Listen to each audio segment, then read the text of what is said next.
Hello good morning all welcome to Kerala stock market guide. അപ്പോൾ നമുക്ക് ഇന്നത്തെ പ്രീ മാർക്കറ്റ് സെഷനിലേക്ക് പോകാം. ആദ്യം തന്നെ നമുക്ക് ഗ്ലോബൽ മാർക്കറ്റ് ഒന്ന് അനലൈസ് ചെയ്യുമ്പോഴത്തേക്കും ഡോ ജോൺസിൻ്റെ ഫ്യൂച്ചർ നിലവിൽ 7 പോയിന്റ് ഡൗൺ ആണ്. ആൻഡ് നാസ്ഡാക്കിൻ്റെ ക്ലോസിംഗ് നോക്കുകയാണെങ്കിൽ ഇന്നലെ 545 പോയിന്റാണ് ഡൗൺ സൈഡ് പോയത്. അമേരിക്കൻ മാർക്കറ്റ്സിൽ ഒരു സെൽ ഓഫ് നടന്നിരുന്നു. ഓക്കെ, യൂറോപ്യൻ മാർക്കറ്റ്സ് നോക്കുകയാണെങ്കിൽ എല്ലാം നെഗറ്റീവ് ക്ലോസിംഗ് ആയിരുന്നു. ഏഷ്യൻ മാർക്കറ്റ്സിലേക്ക് നമുക്ക് പോകുമ്പോഴത്തേക്ക് ഒരു മിക്സഡ് സിഗ്നൽസ് ആണ് തരുന്നത്. ഗിഫ്റ്റ് നിഫ്റ്റി നിലവിൽ 50 പോയിന്റ് സബ്സൈഡ് ആണ്. അതായത് നമുക്കൊരു മേ ബി ചെറിയൊരു ഗ്യാപ്പ് അപ്പ് അല്ലെങ്കിൽ ഫ്ലാറ്റ് ഓപ്പണിംഗ്, ഒരു 30 പോയിന്റ്സിൻ്റെ എങ്കിലും ഒരു ഗ്യാപ്പ് അപ്പ് ഓപ്പണിംഗ് നമുക്കിവിടെ പ്രതീക്ഷിക്കാൻ തോന്നുന്നു. ആൻഡ് നിക്കി 298 പോയിന്റ്സ് ഡൗൺ സൈഡിലാണ്. ഹാങ്സങ് 176 പോയിന്റ് സബ്സൈഡാണ്. അപ്പോൾ ഏഷ്യൻ മാർക്കറ്റ്സ് ഒരു മിക്സഡ് സിഗ്നലാണ് തരുന്നത്. തായ്വാൻ വെയിറ്റഡിൽ ഒരു സെല്ലിംഗ് പ്രഷർ നടക്കുന്നുണ്ട്. അപ്പോൾ നമുക്ക് എന്തായാലും ഒന്ന് വെയിറ്റ് ചെയ്യാം. അപ്പം അഗ്രസീവ് ട്രേഡിങ് ഇന്ന് ഈ അവസ്ഥയിൽ സാധിക്കില്ല എന്ന് തന്നെയാണ് തോന്നുന്നത്. ഓക്കെ, അപ്പം നമുക്ക് നിഫ്റ്റിയുടെ ചാർട്ടിലേക്ക് പോകാം. നിഫ്റ്റിയുടെ ചാർട്ടിൽ ഞാൻ ഇന്നലെ ഡിമാൻഡ് ഏരിയ വരച്ചു വെച്ചിട്ടുണ്ടായിരുന്നു. ആ ഏരിയയിൽ മാർക്കറ്റ് റീച്ച് ചെയ്തു എന്നുള്ളതാണ് സത്യാവസ്ഥ.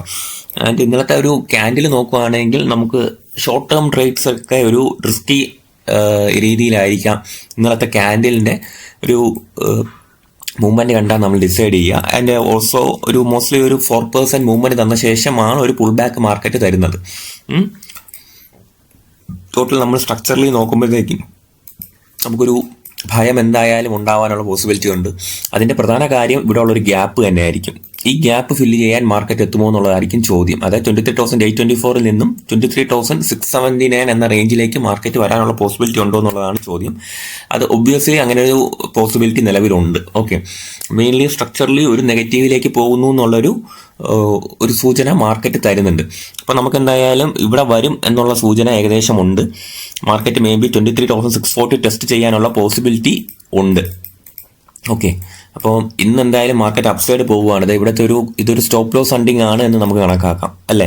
ഈ ഒരു ലോ മാർക്കറ്റ് ബ്രേക്ക് ചെയ്തിട്ടുണ്ട്. അപ്പോൾ മേ ബി ഇവിടെ നിന്നും ബയേഴ്സിനെ ട്രാപ്പ് ചെയ്ത ശേഷം സെല്ലേഴ്സിനെ ട്രാപ്പ് ചെയ്ത് മാർക്കറ്റ് തിരിച്ച് കയറുവാണെങ്കിൽ ബെറ്റർ. ഓക്കെ, അപ്പോൾ 1 അവറിൽ ഈ റേഞ്ചസ് വളരെ ഇമ്പോർട്ടൻ്റ് ആണ്.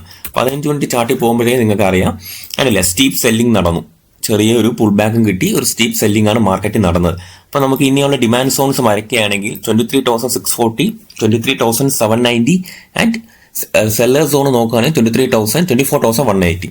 അപ്പോൾ ഈ ഒരു സോൺസിലെല്ലാം മാർക്കറ്റ് സെല്ലിംഗ് പ്രഷർ നേടാനുള്ള പോസിബിലിറ്റി ഉണ്ട്. ആൻഡ് ഈ ഒരു സോണില്ലേ സ്ട്രക്ചറലി ബ്രേക്ക് കിട്ടി. അപ്പോൾ ഇത്രയും വലിയൊരു സെൽ ഓഫ് നടന്ന സോണിൻ്റെ തുടക്കം ഇവിടെ ആയതുകൊണ്ട് തന്നെ ഞാൻ ഈ ഒരു ഭാഗത്ത് മാർക്കറ്റിൽ ഒരു സെല്ലിംഗ് പ്രഷർ നേടാനുള്ള പോസിബിലിറ്റി ഉണ്ട്. അതായത് 24,000 എന്ന് പറയുന്നത്. അപ്പോൾ ഈ ഒരു സെൽ ഓഫ് പോയിന്റ് നമ്മൾ എപ്പോഴും മനസ്സിൽ കണ്ടേക്കണം. അപ്പോൾ ഒരു ബൈയിങ്, ഒരു പ്രോപ്പർ ബൈയിങ്ങിലേക്ക് മാർക്കറ്റ് പോകണമെങ്കിൽ ഈ ഒരു സോണ് മാർക്കറ്റ് ബ്രേക്ക് ചെയ്യണം. ഓക്കെ, 24,000 എന്ന് പറയുന്ന സോണ് ബ്രേക്ക് ചെയ്താൽ മാത്രമേ ഞാനൊരു പ്രോപ്പർ സെൽ ഓഫ് ഒഴിവായി എന്ന് പറയാൻ കഴിയത്തുള്ളൂ. സോ നമുക്ക് ഇനി നമ്മൾ ശ്രദ്ധിക്കേണ്ടത് ഈ ഒരു സോൺസിലേക്ക് മാർക്കറ്റ് എന്ത് ചെയ്യുമെന്നുള്ളതാണ്. അപ്പം ഈ ഒരു സോണും ശ്രദ്ധിക്കുക. കാര്യം ഈ ഒരു സോണിൻ്റെ എബോവ് കയറിയ ശേഷം മാർക്കറ്റ് വീണ്ടും ഡൗൺ സൈഡ് വരാനുള്ള പോസിബിലിറ്റി ഉണ്ട്.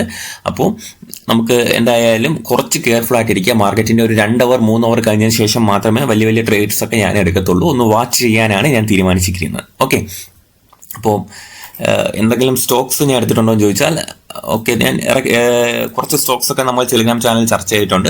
ടെലിഗ്രാം ആക്റ്റീവായ കാര്യം എല്ലാവരും അറിഞ്ഞു കാണും. ജോയിൻ ചെയ്തിട്ടില്ലത്ര ജോയിൻ ചെയ്യുക. കമന്റ് ബോക്സിൽ ഡിസ്ക്രിപ്ഷനിലും ലിങ്ക് കൊടുത്തിട്ടുണ്ട്.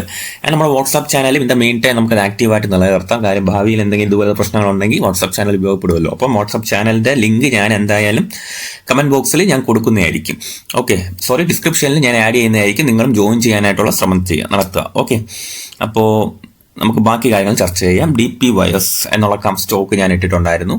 DP വയേഴ്സ് ഇപ്പോൾ അടുത്ത ഞാൻ എന്തായാലും വാച്ച് ചെയ്യുന്ന അടുത്ത ഞാൻ ഒരു 1 വീക്ക് 2 വീക്ക് ടൈമിൽ പഠിക്കാൻ എടുക്കുന്ന സ്റ്റോക്കാണ് DP വയേഴ്സ് എന്ന് പറഞ്ഞ കമ്പനി. അത്യാവശ്യം നല്ലൊരു മൊമെൻറ്റം കിട്ടിയിട്ടുണ്ട്. ആൻഡ് ഈ ഒരു ഏരിയ ബ്രേക്ക് ചെയ്യാൻ വളരെ വോളിയത്തോടു കൂടി കഴിഞ്ഞ കുറേ വീക്സ് ആയിട്ട് ശ്രമിക്കുകയാണ് കേട്ടോ. DP വയേഴ്സ് എന്ന് പറയുന്നത് ഏപ്രിൽ മാസം തൊട്ട് ഈ ഒരു റേഞ്ച് ബ്രേക്ക് ചെയ്യാനുള്ള അറ്റംപ്റ്റ് നടത്തുകയാണ്.